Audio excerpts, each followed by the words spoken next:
Hey friends, it's Taco Tuesday. Let's get it. This is Locked On Twins. You are Locked On Twins, your daily Minnesota Twins podcast, part of the Locked On Podcast Network, your team every day.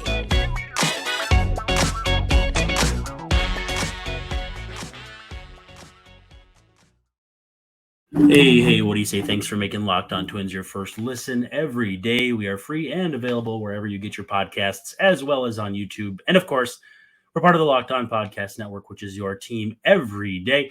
As a reminder, please feel free to be active in the comments on YouTube. We'll hang out with you, answer questions, use them for the show if you'd like. And again, too, you can send those to me too on Twitter at Brandon_Warren or at Locked On Twins or in the DMs on either of those. Also, too, Locked On Twins breathless post-game minutes as soon as we can after nearly every game. Today's show is brought to you by Gametime. Download the Gametime app, create an account, and use the code LOCKEDONMLB for $20 off your first purchase. Last-minute tickets, lowest price guaranteed. The Twins play the Rays at Tropicana Field, open up a series at 5:40 p.m. Tuesday evening. It's Louis Varland against Zach Eflin. You can catch every pitch of the Twins' hometown broadcast with Corey and Danny with SiriusXM on the SXM app. Just search Twins. And it's Talk O Tuesday. That's Talk-O Tuesday. And we have questions, and a lot of them from you. In fact, last time I don't think we had this many, but we're just going to dive right in. Our friend Jared D. Thompson wants to know, do you have a rundown of who is on the 40-man roster that can be brought up to help the team, with speculation that either Correa or Buxton could hit the IL? Sure.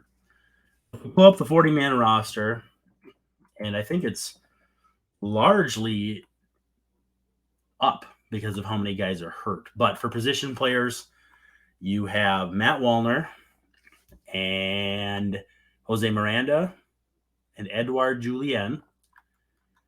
Outside of that, if you win a pitching route, which you wouldn't, but just hypothetically, Josh Winder, Simeon Woods, Richardson, Brent Hedrick, Ronnie Enriquez, Jordan Balazovic, and then there's also Matt Cantorino, who is injured, who is still on the 40. So honestly, options are pretty limited. I would assume if Buxton goes on the IL, it'd be Wallner, and if Correa were to go on the IL, I would suspect Miranda, just because there's more playing time available at third base and possibly first base, as opposed to Julien at second with Jorge Polanco healthy. So, yeah, that's pretty much it.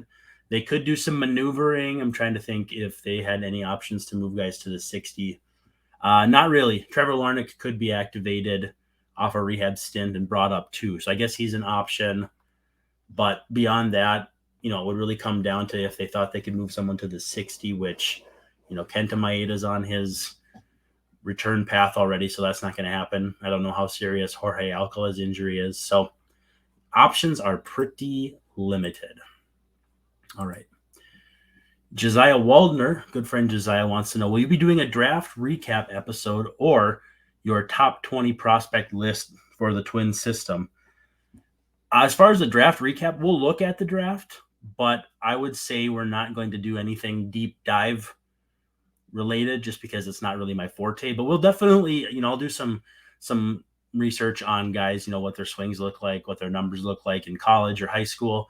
We'll have coverage of it. It just won't be, we're not going to do the nuts and bolts or a mock draft or anything like that, because to me, that's just a little bit too of a niche thing for what we're trying to do here. As far as the top 20 prospect list, that actually would be a really good off day episode. So let me make note of that and circle back to it, because that would be a wonderful idea.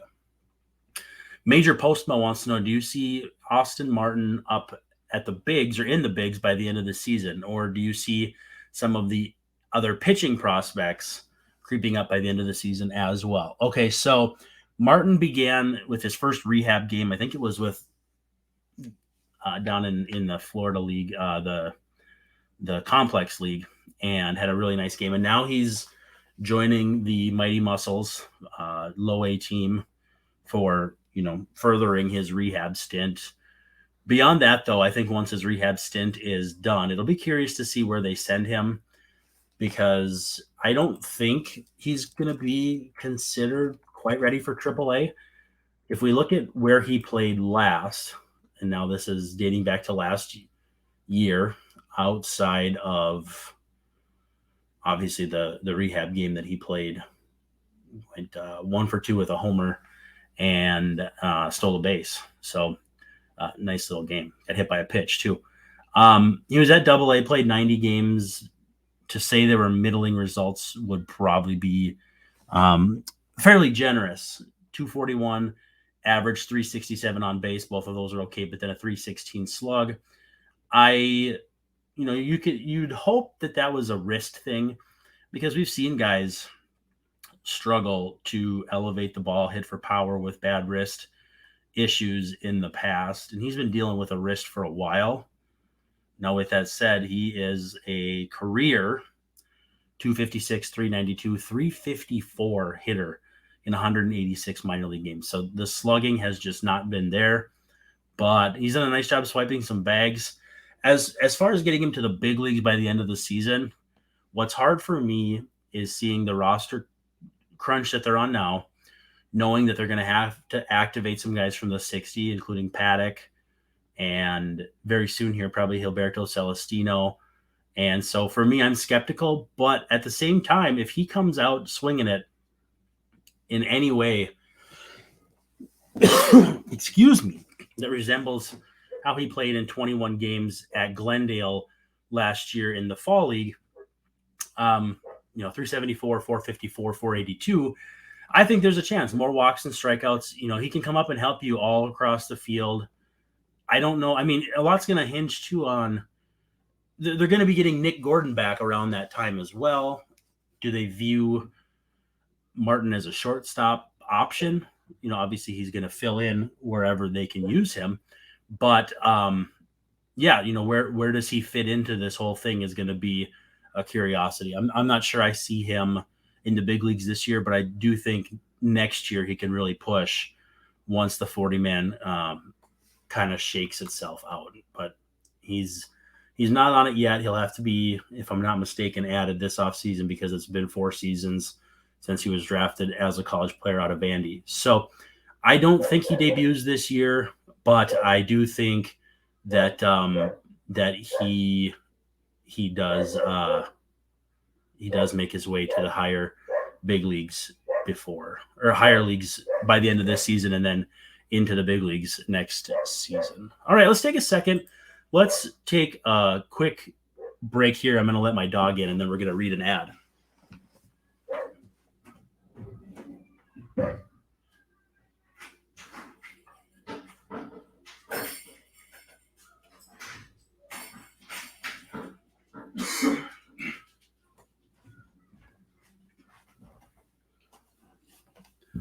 Well, that was fun. That'll be clipped out of the audio, but you'll get to put up with it on YouTube. I apologize for that, but such is life when you're a work-from-home dad with 2 kids at the house, and a dog. I'm sure he'll make an appearance here as well. But we're going to talk about Gametime, gametime.co, or the Gametime app. Make sure you download the app, and then it's where you get your tickets. If you were stressed out buying tickets to a Twins game, let's say you wanted to get in the Legends Club, or you wanted to sit up on the roof deck.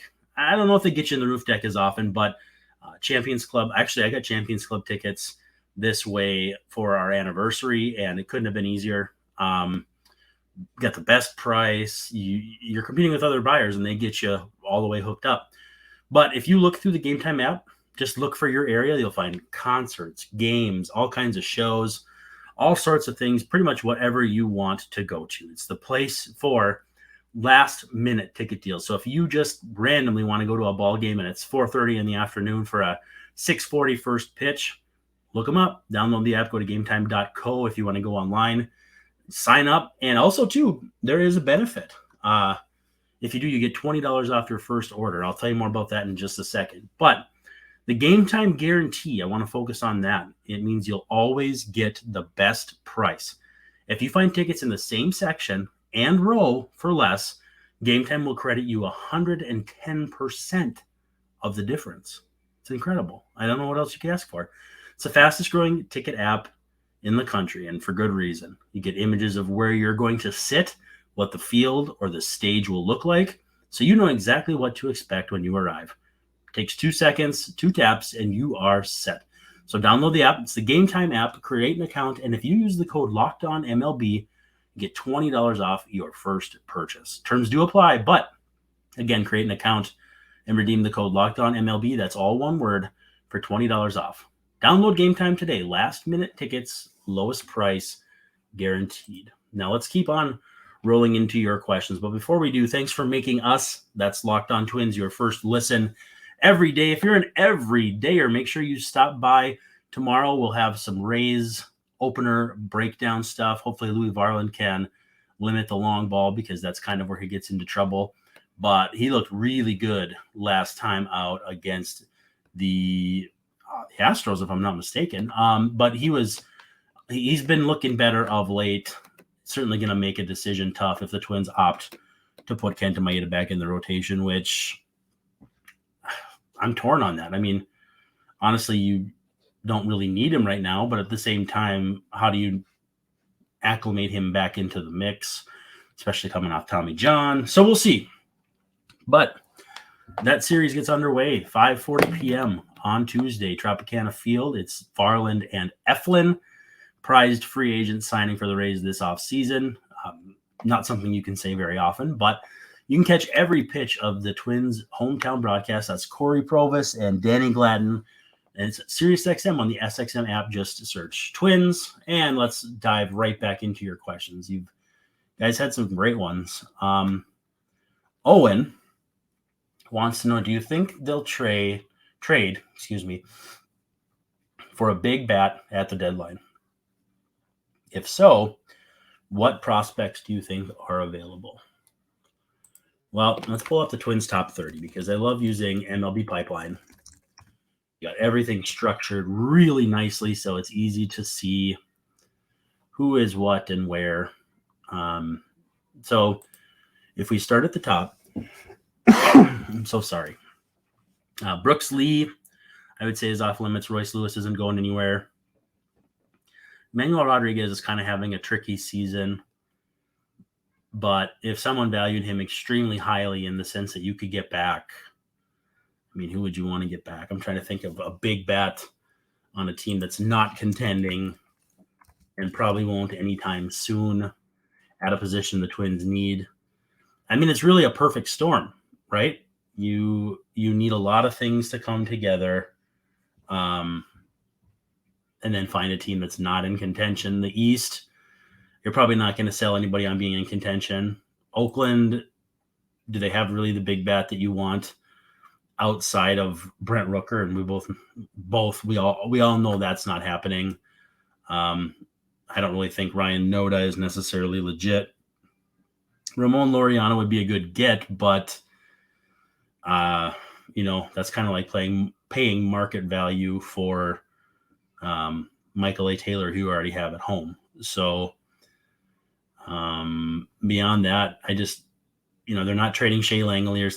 That doesn't make any sense anyway. So you look at Oakland, you don't see that much. And Seattle's 10 games out, but I don't know. Are they going to part it out? Jerry DiPoto, the primary thing with DiPoto is you can't be too sure. But again, unless you get a Eugenio Suarez, who's having a down start to the season. Colton Wong only plays second base.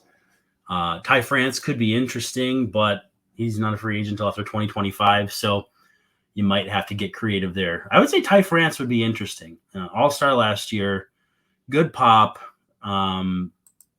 Last 4 years, so since 2020, he's hit 283, 353, 438. Now, with that said, let's see, where's he been playing most? I'm looking up defensively. He's kind of played all over, mostly first base last year, and this year does have a very little bit of time at third and second. Hard to say if there's any level of comfortability there. He's DH some too. So it depends on how much you think the Twins have a need at first base and how far out they are on someone like Jose Miranda. because if they move Max Kepler, I know everybody wants them to move Max Kepler. That does kind of move some things around for Gallo and Kirilloff and Larnach in the outfield, which does open up more playing time. But with that said, I don't know if Ty France is an option at all outside of first base, because he hasn't done that this year and really didn't do it all that much last season. So might be a guy I look at, but honestly, I don't know. But as for prospects, after Rodriguez, you got Julien, who I think could be prime candidate to move. Similar situation as Arise, not because they're similar players, but because they're at a position where the Twins are stocked, which is quote unquote infield. I don't think they're ever going to trust Julien anywhere other than first base. I mean, in theory, they're trusting him at second now, but it's more, they don't want to give him more than he can handle right now when the jump to the big leagues is already big enough. So I think Julien could be on the table, sort of a Christian Encarnacion / Luis Arise thing there, where it's a guy without a position. I don't think Connor Prelip has pitched enough for the Twins to really know what to do with him in a trade. And I think the fact that they got him in the first place where they did in the draft, probably they don't want to. Marco Raya, I think, could go in any trade, but again, unclear how other teams might value him. To me, Matt Wallner's kind of a tweener. I don't think anybody's going to really value him all that highly outside of, for a really good rental reliever. Maybe you could get Scott Barlow for Matt Wallner, and I think I'd probably do that. But I wouldn't do it for instance, Aroldis Chapman, who I would want nothing to do with. So Simeon Woods Richardson is the team's number 8 prospect. He is pitching so poorly of late that I just don't know what would happen there. Same for Jose Salas in the infield, came over in the Arise trade. This is where it gets tricky. I mean, David Festa has kind of that pop-up Cade Povich energy, but I mean, again, not really sure how other teams will value him. Certainly could be a part of a deal. And then Austin Martin, Matt Cantorino. Again, wild cards. Cantorino's hurt. Austin Martin is making a comeback path. And still, I mean, if you trade him now, you are definitely trading him at the bottom of his quote-unquote value, so to speak. Sorry, I've been battling a cough here, and I'm trying to figure out how to mute it here, but I just haven't done it without making sure that I don't shut off my microphone and record another show without any power. So anyhow, yeah, I don't know which of these prospects are going to be most likely to move. I would guess Julien would be at the top of my list, Raya probably at the top of my list, and Festa at the top of my list. And then I think Wallner could bring back a rental reliever or a decent multi-year control reliever. If you can get Scott Barlow for Wallner, I'd probably do it. But other than that, he's just worth more to the Twins as a optionable outfielder when they've had so many injuries and issues that they may just end up holding on to him. So, yeah, we'll see. But again, I kind of like Ty France. I don't know if they would move him. I don't know if he's viewed as an option off of first base. But, if we look at StatCast and he's got a good arm or anything, maybe, the Twins like these guys with versatility, and who wouldn't, right? Who is up next? We've got Baco Raldelli says, assuming Buxton stays in the DH all year, the DH role, what position player should the Twins look to upgrade with at the deadline? So that's another thing that I kind of struggle with, is that positionally, everywhere that they're not performing, they have someone that they could logically expect to step up to the point where they're not going to spend a ton to go get somebody. Obviously at third base, you assume Royce Lewis will perform or Jose Miranda. At first base, either Gallo, Kirilloff, Miranda. At second base, you're kind of locked in with Polanco. Shortstop, you're kind of locked in with Correa. If Correa can't go, you slide Royce over. You got Kyle Farmer in that mix. You got Donnie Solani in that mix.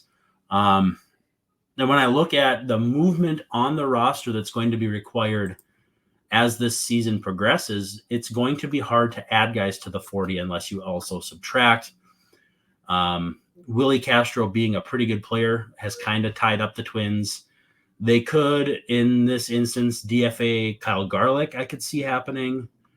I may have been more on the Solano on the chopping block situation if he hadn't picked it up of late, but he's taken some pretty good at bats. I don't think you can take Simeon Woods Richardson off your 40 without him getting claimed. Josh Winder, probably pretty hard to do the same. So with that said, it comes down to De Leon, Brock Stewart, which both of those guys have pitched so well of late. I don't really see a way to do it. So to me, it's so hard to navigate a path on June 6th with the deadline 7 weeks away, which is impossible to believe that we're already saying that. It feels like opening day was yesterday, and now the deadline's 7 weeks away and playoffs another 2 months after that. But I don't think Ronnie Enriquez is on the chopping block. I don't think anybody like that. So they'll have to get creative. Maybe Alcala goes on the 60 if he's not going to be healthy right away.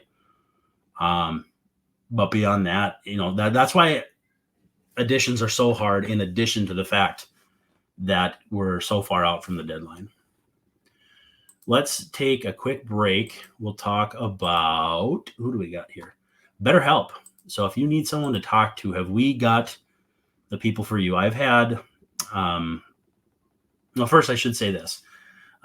This episode is brought to you by BetterHelp. And it's, if you need someone to talk to, therapy is a great tool and asset for a lot of people, and I am included. I didn't realize how much it would matter just talking to somebody, helping them kind of sequence your thoughts, figure out where you're maybe taking things too seriously, not seriously enough, the way you are making people around you feel, and how people make you feel. And it's eye-opening. Just a single session to me really helped me get rooted and get grounded in where I was mentally, especially. So that's where BetterHelp comes in. If you want to talk to somebody, all you do, bring up BetterHelp and, find someone to talk to. It's therapy. It's personal. It's awesome. I mean, I can't overemphasize it enough. It's just so good to have someone you can talk to. And with BetterHelp, you can reach them pretty much anytime. It's not just like, it's not an in-person, got to wait for weeks to get in. It's talk to someone on the phone, chat, text, all these different things. It's incredible. And so if you're thinking of starting therapy, give BetterHelp a try.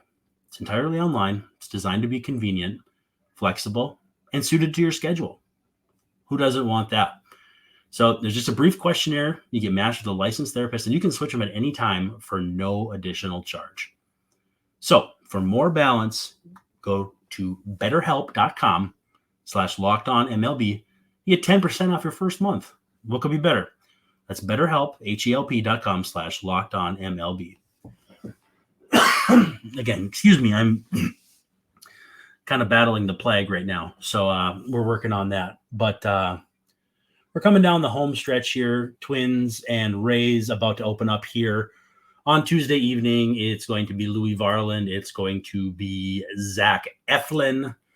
You can catch every pitch of the Twins hometown broadcast, including this evening's game at 5:40 p.m. with SiriusXM on the SXM app. Just search Twins. So we're coming down the seventh inning stretch. Usually the voice of the fan, but the whole show is the voice of the fan on Taco Tuesday. That's TALK-O if you love puns like I do. And if you don't, congratulations. That just means you are an adult. But anyhow, let's see here. Josh, who is the Royce Lewis fan, says, who, if anyone, do you think they end up shopping at the deadline? And what do you think they'll be looking for? So we're kind of answering different versions of the same question, which I don't mind. Makes for good fodder. But who will they shop from the big league roster? Again, that is one way to clear these 40-man log jams. With that said, let's just go through the offense. I don't see them moving a catcher. Maybe somebody values Kyle Farmer, needs a utility guy, and the Twins end up being comfortable with Nick Gordon and Solano and Lewis and Miranda as kind of mixing and matching kind of guys. And then maybe Kyle Farmer could move. Willie Castro is in that mix, as could either mix and match or be on the move. Although I think the fact that he just turned 26 a little over a month ago and has been producing probably means he's more likely to stay than go. He's house money at this point. I mean, they could shop Gordon, Celestino if they're healthy, maybe a corner outfielder like Larnick or Wallner, but I don't see that much in easily subtractable big league depth. Each of these guys is pretty important with their specific role on this team and how this roster is built. I mean, can you rule out someone calling for and bowling them over for Sonny Gray? No, but I just don't think it's going to happen. So I don't think there's going to be that much to move. As far as what they'll be looking for, I think bullpen help. Everyone says bats, but I'm just not sure where that bat will play. Maybe center field, maybe that's an option. And what I like to do is go to MLB Trade Rumors and look at the impending free agents, because those rentals are easier to project being moved, right? So the upcoming free agents for 2023-24 listed at center field, which is the one place I think the Twins could really look to improve.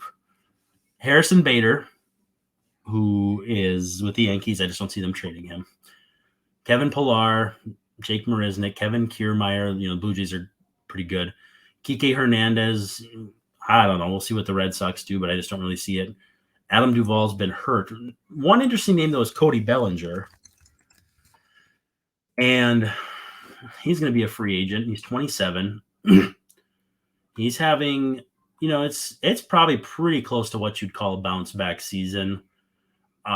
Just miserable last couple years with the Dodgers, but he's slashing 271, 337, 493, playing center field exclusively. The can't say for sure that the Cubs don't want to bring him back, but there's a mutual option too for him on 2024. I think if they think he's going to decline that, which I think is probably going to happen, that's probably going to have to be part of it too. Because if he continues playing like this, he's going to want to get a multi-year deal. So that's going to be part of the calculus. But I think I could see the Cubs moving Cody Bellinger, and that could be a good fit. Otherwise, you look at corner outfielders who could play center, and it's not much. Jock Peterson can't play center, and there's an asterisk next to his name. What does that mean?